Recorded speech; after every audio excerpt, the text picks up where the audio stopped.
And we are simply saying that if those people are not qualified, then the SABC has the right to follow a process in terms of the Labour Relations Act, not simply terminating people's contracts, but to say, you need these qualifications, you've done this job, you did not comply with the minimum requirements in terms of what you are supposed to do. There's no such complaints of poor work performance or incapacity against any of those people. It's simply on a principle basis that the SABC has decided to challenge the appointments of these people. So we are saying there are processes in terms of the Labour Relations Act as suggested by the Labour Court, and that those are the processes that the SABC must follow. If people lied about their qualifications, most certainly they must be taken to task about that. And the law must follow its course. They must be disciplined and they must be dismissed if that is the case. If people are not competent to do the jobs, then there must be proof of that. There's a process that must be followed that has been prescribed in the Labour Relations Act in respect of that. There's another remedy for the SABC, which is that they can file a dispute at the CCMA about the interpretation of the collective agreement that deals with the policy. So we are not saying people must escape the law or the consequences of any actions. We are saying that there are certain processes that must be followed, and those processes, which has been suggested by the Labour Court, is not followed. The SABC is now following a total different approach.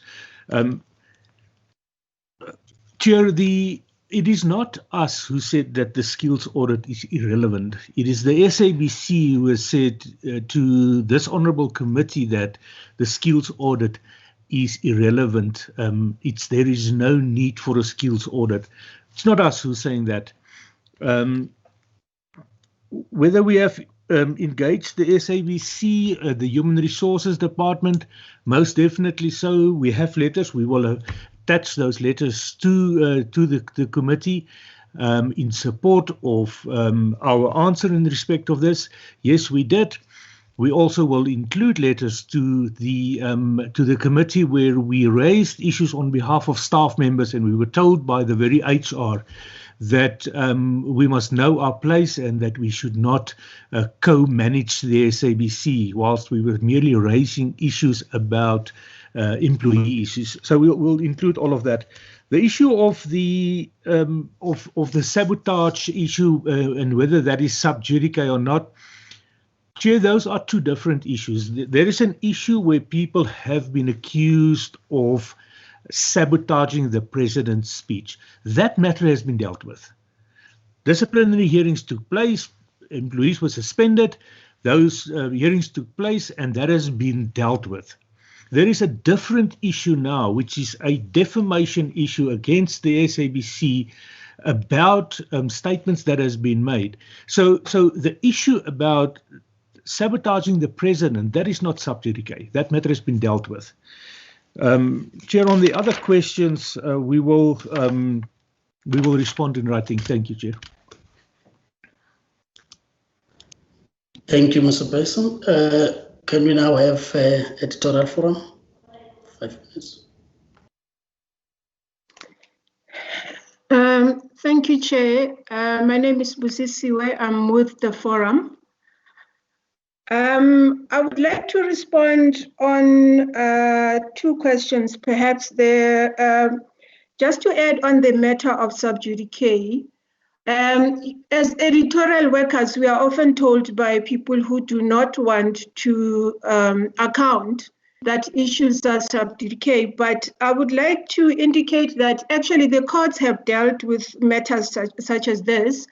In 2007, the court judgment, MIDI TV versus DPP, the court found, in fact, the court said that the fact that a matter is in court and you are dealing with it outside of court does not necessarily mean that that matter will be prejudiced, which means that the truth, whether you are inside of court or outside of court, remains the same. And our view is that the issue of sabotage and the fact that there was no sabotage is the truth, and it is known, whether a matter is in court or it's not in court. And this is why the forum is saying that management cannot escape responding to this matter before you, honorable members, because they know as much as we know that there was no sabotage, and the people that were charged for different matters. In their charge sheets, there was never a sabotage matter. However, one of the person who has taken the matter to court, charging the SABC for defamation, is also here. She will expand on the matter. I would like to deal with the issue of the forum. Honorable Ndlozi requested that we tease out the issue of sabotage. The issue of the forum. The forum, okay, honorable members, I'm one of the people who are or were referred to as the SABC 8. And following our experience,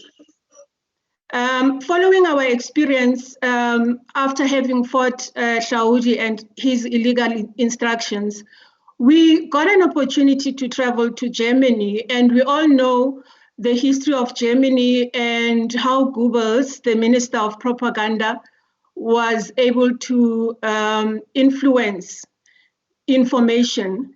And so those people, in a way, have a similar history to us, because we know that SABC also has a very long history of censorship. And therefore, their experiences, in fact, that's where we also saw how they've tried to manage and to sort of find a way to break away from their past. They have this forum that they call the Editors Forum. We call it the Editorial Forum, but the concept is the same. And the structure is composed of both editors and journalists in the executive of the structure. And it's a very workable structure, because what we've had in the SABC before was that you will have a manager, for instance, in the Eastern Cape or in the Western Cape, instructing somebody to either include or remove somebody or alter a script and so on. And people will be scared, because this is my manager, I may lose my job, and they may not even have avenues to raise their concerns around the instructions that they are given. And so this forum is an immediate structure that is able to respond to that. A committee is convened quickly, and we're able to look at this thing rationally as both a structure of journalists, maybe say 12 or 13 members, composed of ordinary journalists and editors, to say, is this editorially proper or not? And currently, Honorable Ndlozi also spoke about the issue of upward referral. The forum participated in the review process of the editorial policy of the SABC. We motivated, firstly, that indeed the editor-in-chief should be the GE of news, because what we've often found in the past was that the CEOs that would be expected to make final editorial decisions were not journalists by training, and therefore we felt that the GE of news is a person that understands the issues and the nuances around the issues, who can better make decisions around this. But now that we have the GE as the editor-in-chief, we are saying the forum is even more important, because in the past, if we had a problem with a GE, I'm just saying, generally speaking, even though that was never the case, we would then in the past, we would then refer the matter up to the CEO, but we know that things have been different and workers didn't have a voice. But now that the final editor-in-chief is the GE, then it means that, and currently we seem to be fine, because the GE seems to understand editorial issues and professionalism and so on. But our argument is that democratic institutions cannot be built around individuals, because she may not be there tomorrow. And we may have somebody who is a Saudi-like type of person. And if this person is the final editor-in-chief, then what then for the workers? And therefore, the forum is an avenue that is able to protect the newsroom from that kind of interference, whether or not the person at the helm understands editorial independence. And so this is why we are saying we are very disappointed that despite our engagements with management and everybody concerned, and understanding the history of this newsroom and the importance of guarding against interference, the forum was not included in the final editorial policies, and we do not accept that the news subcommittee of the board is a structure that should be able to deal with these issues. Firstly, they'll be interfering in operational issues, but we know that the news subcommittee of the board has in the past been the one that was complicit in interfering, and therefore the workers themselves need to be given that power to be able to guard their newsroom, regardless of who the CEO or the GE is, at the SABC. And so it is our firm view that the SABC needs to review its editorial policy and recognize that this institution, we build it not for ourselves, but even on the days that we will not be there, it should continue running as an institution that is only there to serve the public without fear or favor. Thank you, Chair.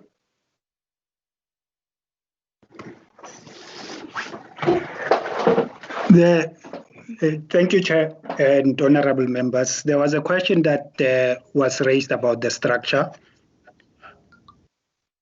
One, the question of the structure, basically, it's quite important in the sense that it is the structure that will inform the cost issues that are required, the skills, the programming that is required, and all those things are quite crucial in the sense that in the ultimate end, they will also speak to whether the structure needs additional people or it needs to reduce people. But here we've seen a situation where the structure, instead of having a structure, we see the question of Section 189, and it's introduced via the media. Not only that, internally, there was a process where it was introduced by the CEO via one of the VoIP platforms. It was very disturbing in the sense that you see the slides that are presented, you can't read, they are not legible. And every second or so, the presentation freezes and all those things. Now, as we speak, we have requested management, which is something that we would have expected when you talk about digital transformation, that they present the envisaged structure and they tell us what is it that has informed that structure, and they seek our input as workers. Once they have that buy-in and we all have that, we will all be in the same picture of understanding what is it that is required, where are we driving to. When you talk about digitization, you are also talking about new skills. And there's also elements of automation that may or may not come into place. And if you do not have that, how are you expected to understand what informs issues of such as 189? It seems that our management is more interested in the question of bailouts and all those things, because the cardinal issue with a public broadcast service is that you have to have a funding model that is not going to result in you having to request for bailouts and things like those. And that structure should be the one that informs that. We do not know what it is, and we have not been allowed to contribute. Yes, there are some workers who were later called after the two sessions where this was discussed. But they came out more confused because the structures, there was no sense of understanding as to that structure, what informs it, what are the roles, what skill sets are going to be required, and the question of as we move towards digitization, Is there going to be reskilling and all those things? So in the absence of all those things, you are left perplexed, not knowing whether we are going forward or going backwards.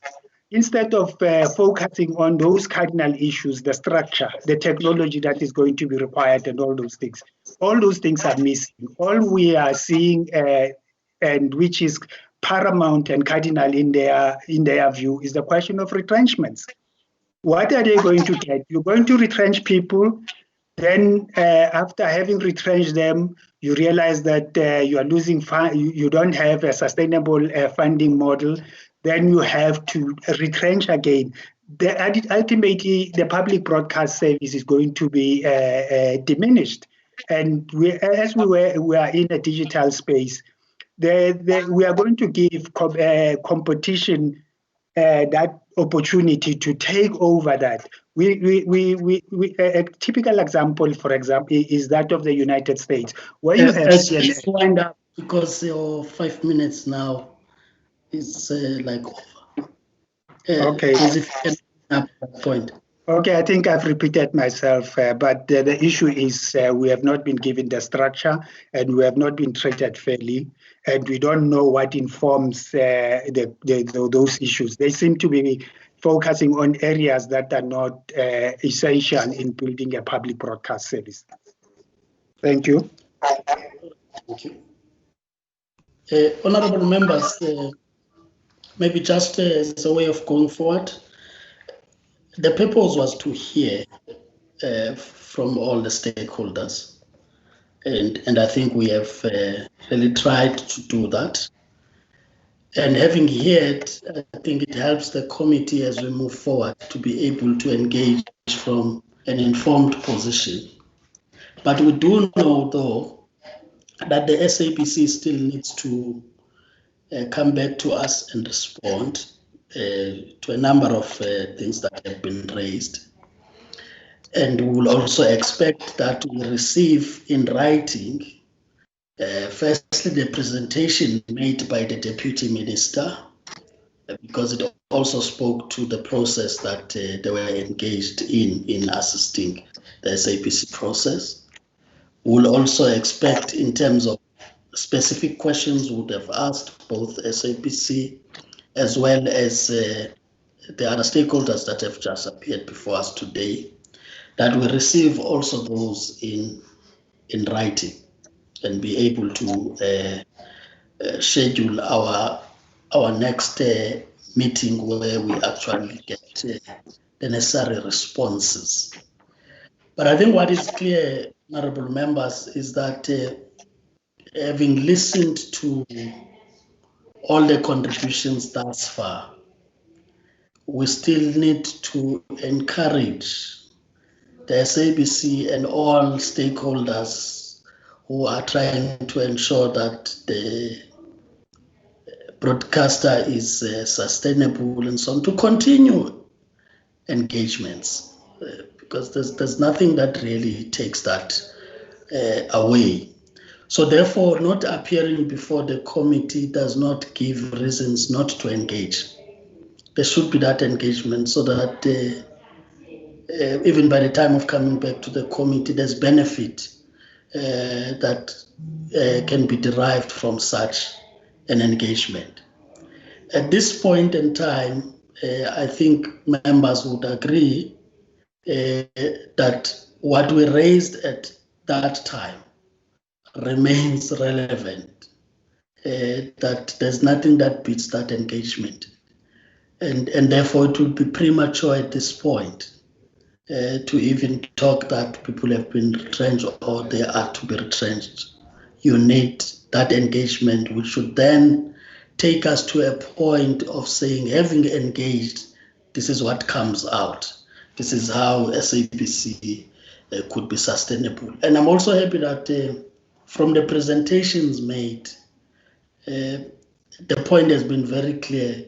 It's not an entitlement issue for every worker to be there, but the process is what is at question. Is it fair? Is it seen to be fair? And I think once that is done, we will be getting a report we can apply our minds on as the committee. But our first point is really to stand with the government position, which is not only to the SABC, by the way, is to all, that at this difficult time, we must do as much as we can to save jobs, but to save also these entities, that they can still be able to sustain themselves. And I'm sure, honorable members, will then pick up from that even the role of the shareholder in engaging on the matters like regulation and so on, they must assist the SABC in that regard. And therefore our committee position remains valid even now, why we needed the shareholder to engage, for example, Centec, USASA, ICASA also on the regulation side of things, to assist the SABC to be able to do its work. Maybe the other point is that at the time of convening a meeting with the SABC, a point raised many times, I think Honorable Mlala and Honorable Lozi, on the commercial side, I think the Deputy Minister also raised this point, that indeed SABC may have challenges in putting their strategies out there on the commercial side of things, because they are subjected to a lot of regulation, whilst competitors may not be subjected to the same, and they are able to take that and run with it before SABC is able to implement. That in a case in those responses that we'll get from SABC, that there will be a need to protect that, I think we'll be informed accordingly, so that if a need arises, we are able to apply accordingly to the Speaker's office in terms of how we need to hear that part. Because for us to make informed decisions, it's when there's transparency, at least to the Committee of Parliament that does the oversight on all facts that are available in order for us to make proper decisions. So I just thought, honorable members, that's really where we are now, and that engagement should continue from the shareholder, from the internal stakeholders, as well as the SABC itself. That will indeed, Honorable Madisha, indicate that this is not really about the current board or the executive, but it's really about us helping the SABC as a national broadcaster, because leadership can come and go, but we still need to have an SABC that serves the people of the country. And we must really strive for such solutions. So I just thought it's important that we close along those lines. But I will not be closing the meeting. I'm not sure, Honorable Majosa is saying I'm out of order. You want to raise an order? If I wanted to raise a point of order, Chairperson, I would have unmuted my mic. No, I see you, because the hand is also... yes, I'm raising my hand because I wanted to say something on your remarks. No, once I've completed, you will not speak. I've been warned yesterday that I don't do that. Yeah. So you wanted to speak before I finish? No. Before you continue, Chair, I raised the suggestion, and I hear you that we are going to listen to SABC responding to what to the presentations that have been presented today. I'm not sure if that maybe is going to help us, because the SABC will also bring their own point of view. That is why then I raised the suggestion that we have them in one room and say your stories, so that we are all clear on what are the issues. Because SABC is going to come back and say something else. They are going to come back and challenge what the SABC has said. Where does that take us? Okay. No, then allow me to finish that and see if that point is not covered. I think the point I was making, honorable members, is that we should understand it's a consultation process that we are involved in. My take would be that just specifically on your issue, it's a point raised also by Honorable Ndozi yesterday, that when we engage with the other stakeholders, we made a special request to the SABC, and they did that they must also log in so that they also hear what comes out. I think the committee will then decide, once we have the responses that we wanted from the SABC, which will be sent, we would have also received in writing the responses to some of the questions which could not be answered at this point. Put all that together, and it will shape the meeting that we need to have, Honorable Majosi, to try and resolve the problem. But the point I was emphasizing was that in the way we are resolving the problem of trying to hear everybody is quite clear. No interference in the way of operations of the SABC, but our interest is really about helping this national broadcaster to get out of these problems. And therefore, our agenda is not just about the retrenchments that are taking place at the SABC, but it's about, beyond all these consultations, would we have an SABC that delivers on the public mandate but remains sustainable, right?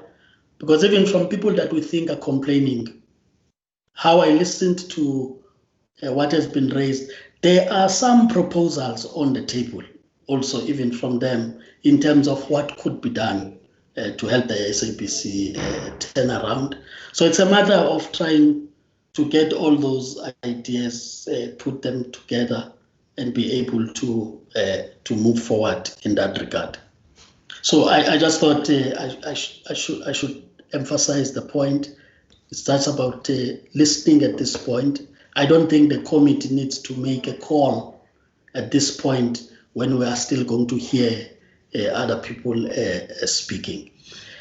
Maybe just to lay this point before I declare the meeting officially closed, just to lay this point that, honorable members, so that there's clarity on this. The people that got invited were very clear that we are still looking at internal stakeholders. And I've clarified this point, that the IPO was presented as though it's internal stakeholders. So that will not be a matter that I personally do due diligence on, because that was through administration. We would have learned from that, and it's a matter we'll be able to deal with. But there was no intention to undermine the decision of the committee to engage with internal stakeholders. So these were said to be internal producers of SABC organized in a particular way, more like what you have with the editorial forum, because the editorial forum is not the union, as unions would have also spoken here. But it was purely, honorable members, to implement the point you've raised, that we must afford the internal stakeholders an opportunity to address Parliament if they need to. And in some instances, it was requests received from them that they would want to address Parliament. So I think for the future, there will be this care way of looking at some due diligence before people come before us in that regard. So I just thought it's important that I raise this point, because honorable members themselves would have written to me as the chair differently, in that in some instances, even the editorial forum, there was a sense that as Parliament we are not allowing people to come and present. And I've assured the members that no, that is not what I'm aware of, but the administration has to ensure that the internal stakeholders do come and speak to us, and that's what we try to do. But it is usually in the course of trying to be transparent, to be fair, that such would happen, and we'll avoid that for the future. I just thought it's important that I do not close the meeting without coming back to that point. And it's not an issue of a management committee or whatever, but it was an administrative matter done by the support staff, the secretariat, and would deal with it at another platform. But I'm really happy that you are, as members, taking that with a sense of appreciation, that it was not meant to cause harm to the committee, but it was just about ensuring that your decision is carried through, of affording a platform for other stakeholders to speak to us as the committee. And the sense I have, honorable members, is that as the committee was still closer to each other in terms of how we see the SABC matter getting resolved. And I would want to urge you to still continue even discussing amongst yourselves, even informally.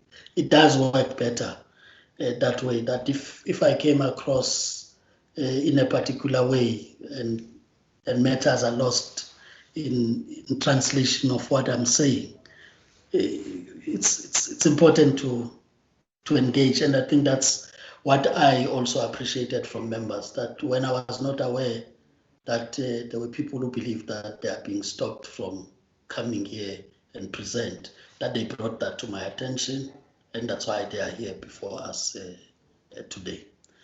Thanks, honorable members. This meeting stays adjourned.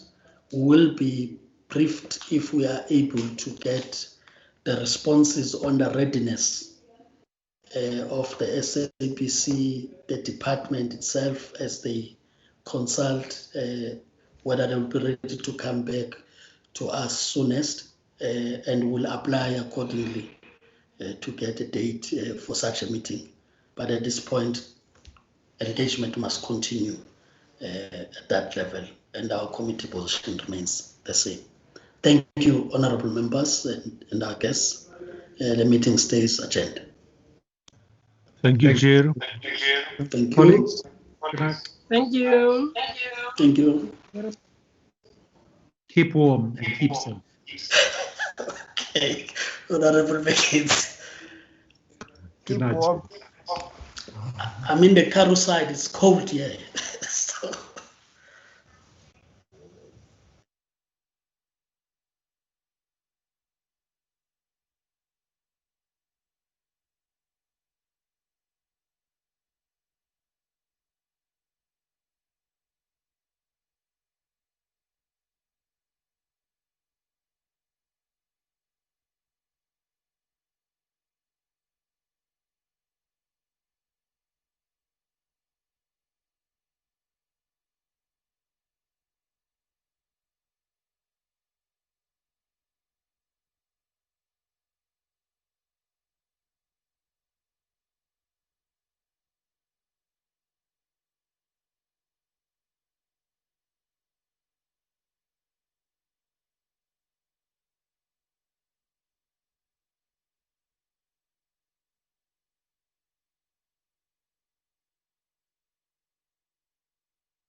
You may just press the hang up button, please.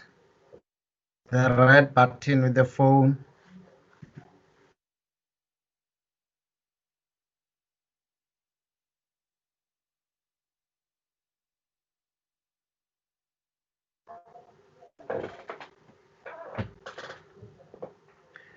The red button with a phone will assist you to leave the meeting.